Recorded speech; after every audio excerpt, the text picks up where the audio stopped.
Good afternoon, everyone. Thank you for joining us on Go Big or Go Home. I am Old Man Troy, joined by the marvelous youngster Kevin Cunningham, a.k.a. Kid Cunny on Twitter. What's shaking today, my friend? Not too much. Yeah, nothing. Nothing really. Your typical hot afternoon. My little early morning stock job, hot afternoon, little rain in the afternoon. After that, luckily, we're starting the show a little later than we usually do, and so the rain has passed. There should be no crazy thunderstorms. There should be no crazy anything on my end. So a pretty boring day for me, Troy. But how about you?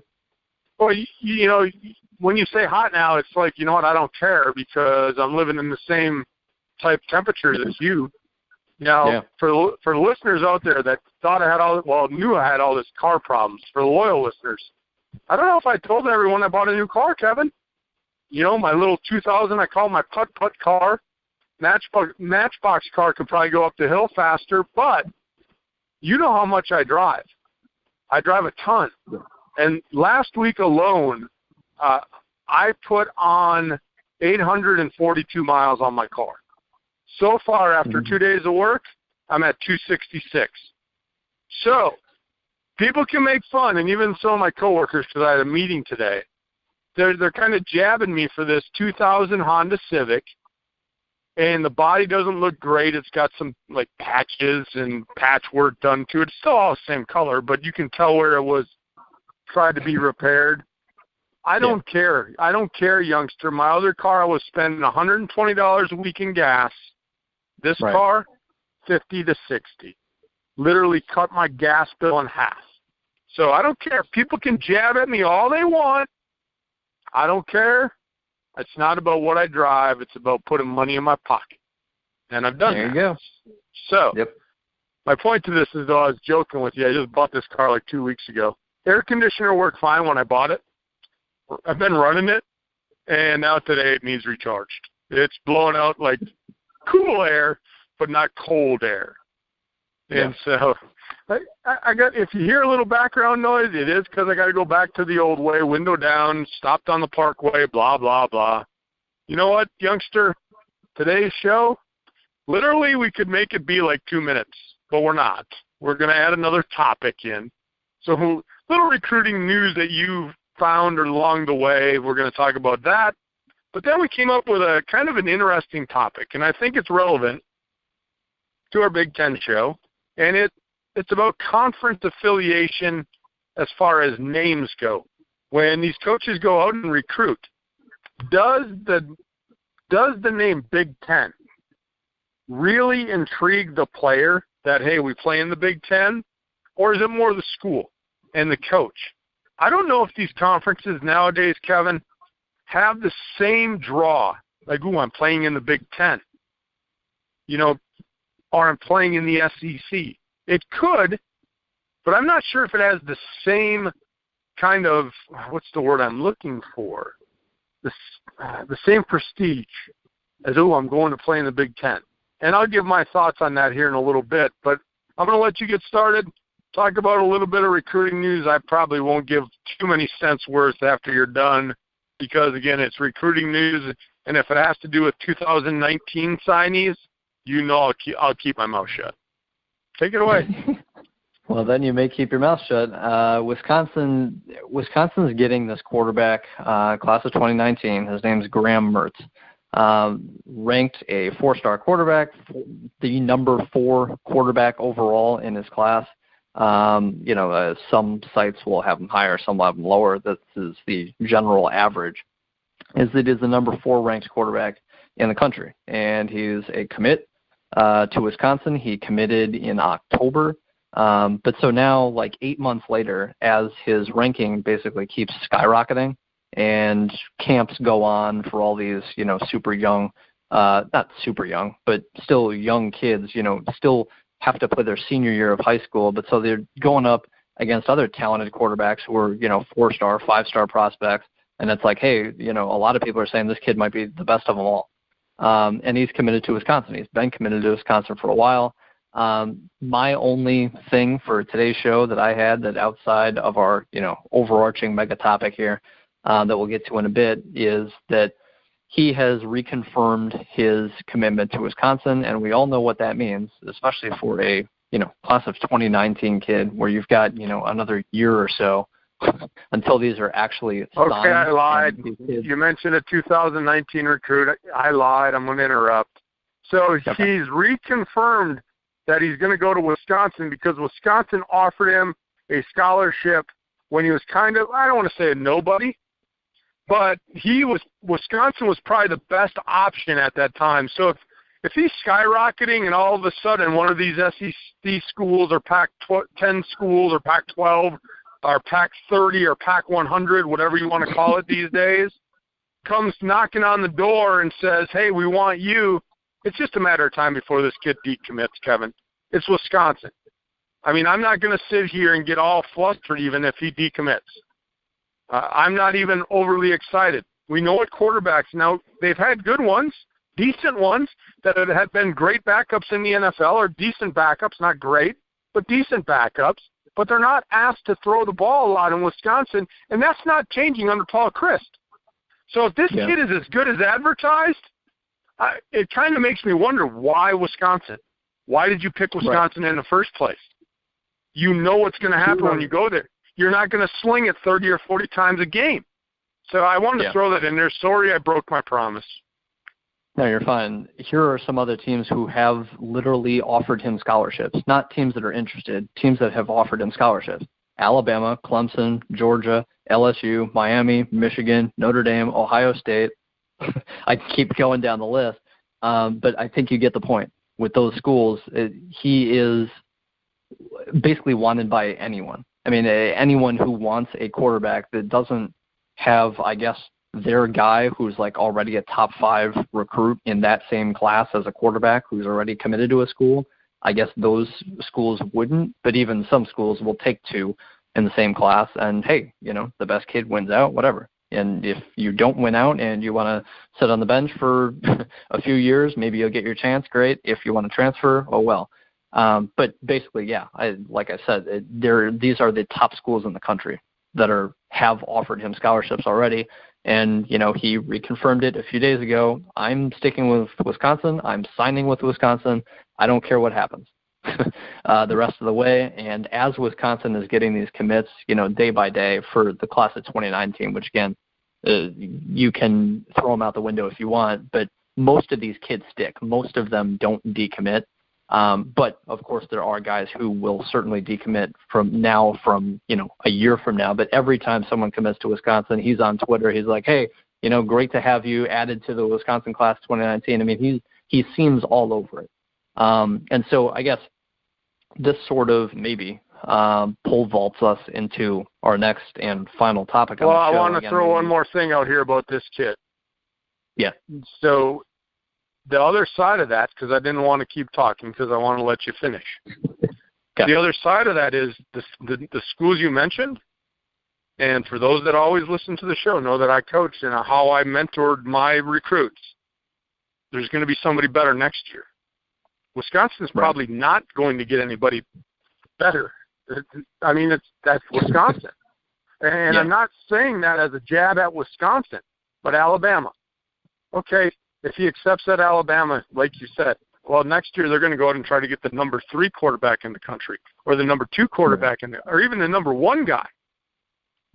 So maybe this kid has actually been given some good advice. Because you wonder, why Wisconsin? Why would you ever want to go to Wisconsin? I'm even thinking that. If you're he's also from Kansas. He's not from California. He's not from Texas. He's not from Florida. He's from Kansas. I mean, so if Wisconsin's going to get someone highly ranked, it would be a guy from Kansas, in my opinion, or obviously, a Minnesota, Wisconsin, whatever. But if you're in Kansas, you're not wanting to stay home in Texas or play for, Texas's rival Oklahoma, or you're not in Georgia, you're not in Florida, you're not even on the East Coast swayed by Clemson, who's, a national power now. You're not on the West Coast. You don't want to stay at USC, UCLA. Chip Kelly's at UCLA now. Obviously quarterbacks can do a number in his system. He's in Kansas. So I think this is kind of the perfect blend. It sounds like he's ready to roll and be a Wisconsin Badger. But again, nothing can be official for months. I'm not denying that it's a great fit or a perfect fit for Wisconsin and this kid, Kevin. I'm just wondering, a kid of his talent, why Wisconsin? And where I was going with that is maybe he was given some good advice. Maybe his circle of mentors and peers has talked to him about, hey, yeah, you're highly talented. You can go to these top-notch programs that have great quarterbacks and great offenses. But are you truly going to be the man? Are you truly going to be the guy that starts? You go to a place like Wisconsin, you may not heave it 30 or 40 times, but you'll be the man. You will be the starting quarterback at Wisconsin. If you're that talented, nobody's going to beat you out at Wisconsin, nor are they going to go out and be able to recruit top 10 quarterbacks every year. Now, this kid, if this so happens that it works out and he actually attends Wisconsin and he turns out to be everything that he's advertised, could be a turning point for Paul Chryst. And what I mean by that is not that he's going to change his style of play. Wisconsin will always be big, rumbling, bumbling guys up front, which is great for a quarterback. It's awesome. Keep them off your back, right? But what it will do is it will allow him now, if this kid has success, to be able to go out 2 years from now and recruit maybe a top 15 quarterback instead of a top 50 quarterback. Yeah. A guy like Hornibrook, again, like I said, he's an average quarterback, right? But and he can fit in the Wisconsin system. The thing is, when it's 3rd and 7, I'm waiting for the punter to come on and hope the punter doesn't screw up. A kid like this, 3rd and 7, he's got some talent. He can make all the throws. He's got an arm. Boom. Man, we've got a fighting chance at 3rd and 7 or 3rd and 10. Plus, now with the great running game, play action is going to come into effect. One thing that Hornibrook, you would think, should have success. And a lot of Wisconsin quarterbacks, maybe that's why they have some success, because they have play action in their arsenal. But a good quarterback with play action, I'd be excited. And again, I am excited about this kid, but again, it's a 2019 kid, and I'm waiting for the anchor to drop. That, hey, I'm decommitting. I'm going here because I'm gonna be able to toss the ball 40 times. But maybe Ole Miss offered me $100,000, so I think I'm going to Ole Miss. Yeah, exactly. So I'm done talking there, youngster. If you got anything to add on what I said, feel free. Otherwise, we can move into our next topic. Now, my last thing, Hornibrook was a sophomore last year. He's going to be a junior this year. And so if he does fine and Wisconsin goes 10-2 and they make the Holiday Bowl and they beat LSU 31-21 and they finish 11-2 and Hornibrook was fine, okay, now you got a top 5 quarterback pushing a senior in Hornibrook. It would be interesting if Hornibrook, leads this team to 12-1, wins the Big Ten, then maybe, it could be very interesting. I think if Hornibrook plays like Hornibrook, I think Wisconsin could honestly start a true freshman in 2019 if this all plays out like it, I guess, probably should, that Graham Mertz actually does become a Badger and that Alex Hornibrook plays like Alex Hornibrook and he doesn't play like a god or he doesn't play like complete garbage. I'm sure he'll do really well behind not really well, but I guess really well, not great. I guess I'll stick with really well. You can hand it off to Jonathan Taylor. You'll win 10-plus games. You should beat just about everybody. You'll have 1 or 2 slip-ups, I'm sure. But Wisconsin is going to be very good next year, and their offensive line is going to be second to none. So I'm sure Hornibrook will have time. He'll have play action. He'll have one of the top running backs in the country. He should do just fine. I think it would take a lot for Graham Mertz to step in his freshman year, and honestly, it would probably take a butt fumble. It would probably take a butt fumble or something like that. You know what I'm talking about, the Sanchez butt fumble. That's what it would take. Because you're absolutely right, youngster, that That offensive line is going to be big and beefy, and if Hornibrook is average to above average and the team is winning, that's the key. If the team is winning, Chris isn't going to pull the trigger. That's the way it works. But, once he starts slipping up and the team's not winning, boom, insert the new guy. It'll be interesting if he does attend Wisconsin. But let's move on, Kevin. We were talking about doing a relatively short show, and this topic we'll just touch on. We won't dive into a lot of detail as far as hours upon hours of conversation what it could lead to. But you look at recruiting now, and we'll use Mertz for an example. Playing in the Big Ten. Is it the Big Ten? Is it, a conference affiliation? I think when I was younger, when I was in my teens and in high school, playing in the conference was such a big deal. Like, ooh, I'm going to play in the Big Ten. Ooh, I'm going to go play in the SEC. Now, I don't know if the conference name means as much to these recruits. With all the movement that's happened the past 10 years, and, the Big Ten, actually not only 10 teams anymore. The Pac-10, Pac-12, what is it? I don't even know. I call it the Pac-10. I don't even know if that's the official name anymore. The tells you how much it tells you how much I care. I look at it, though, and I don't think the conference itself draws a recruit in, like a coach going there and say, oh, you're going to get to play in the Big Ten. I don't think that means anything. It means something, but I don't think it means as much as it did 20 years ago. What are your quick thoughts there, youngster? I agree with you. I think that part of it is this newer generation where I think especially you're seeing guys like LeBron say, hey, I don't have to stay in Cleveland. I can go to Miami and do really well. If you grow up in Kansas, you don't have to play for Kansas football, Kansas State football. You can go to Wisconsin. Usually, if you're a top quarterback recruit in Kansas, you'll head out west or you'll head to the south. That's where most of the quarterbacks go, is west or south. But he is choosing up north, which does that have to do with the Big Ten? I highly doubt it.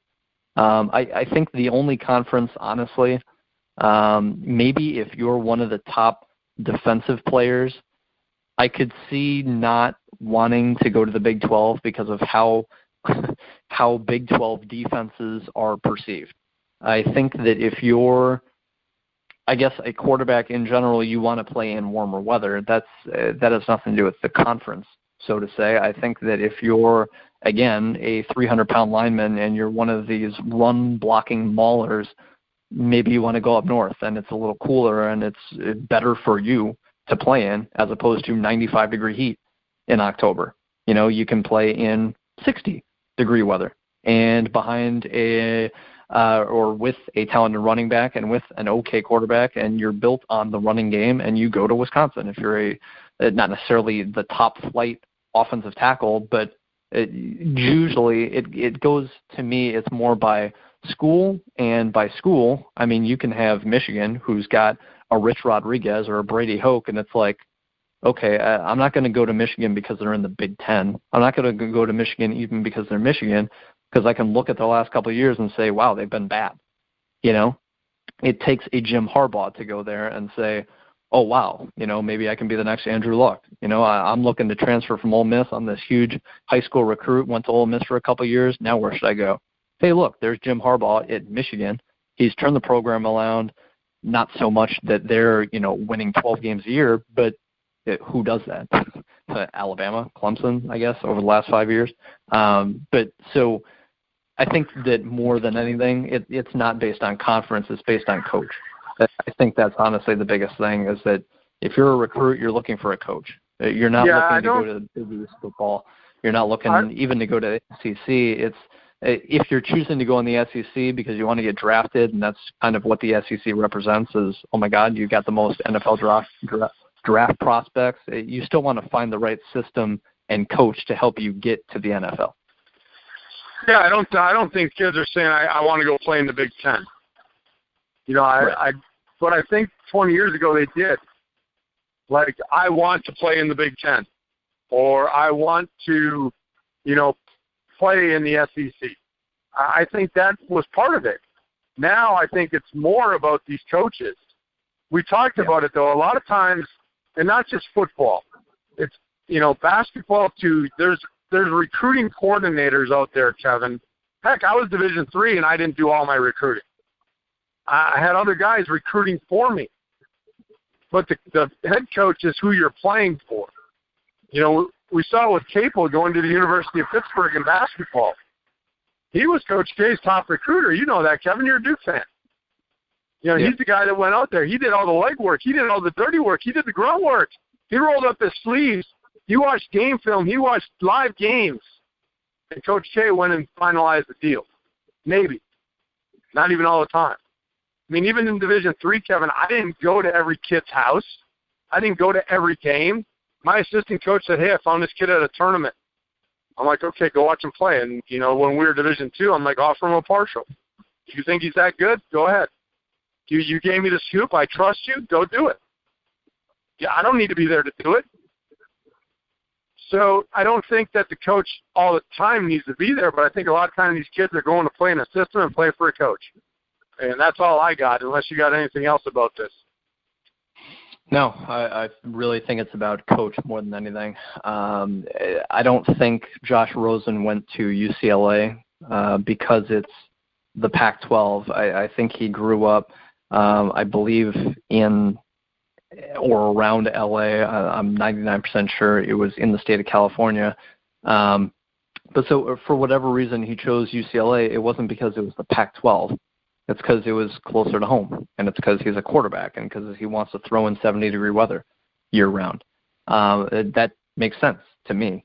And especially with UCLA now, you're going to see a ridiculous jump in the type of recruits and athletes that UCLA gets now more than ever because they just got Chip Kelly.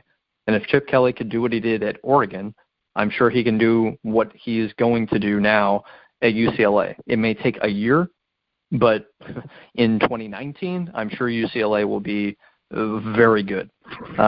Maybe not year one, but I think more than ever it goes to the coach and the system, not conference. I think that you can grow up a Penn State fan, and you can go and as a kid, you're growing up, and you can go to Penn State games, and you want to be a Penn State guy. But in the end, if Penn State doesn't have the right system or coach for you, I remember reading a story for a site that I still write for that I will no longer be writing for soon, about this kid who was a Penn State fan, grew up a Penn State fan, and then they didn't offer him a running back position. They wanted to make him like a safety or a middle linebacker or whatever it was, and it was like Michigan that said, hey, you can be our running back. You'll be a running back here at Michigan. It's like, okay, off to Michigan I go. And that's someone who grew up, a Penn State guy, stayed within the Big Ten, so to say, but I don't think it had anything to do with being a Big Ten school. It's just that was closer to home for him. To me, it has nothing to do with the conference. Again, if you're a top flight big defender, you may stay away from the Big 12.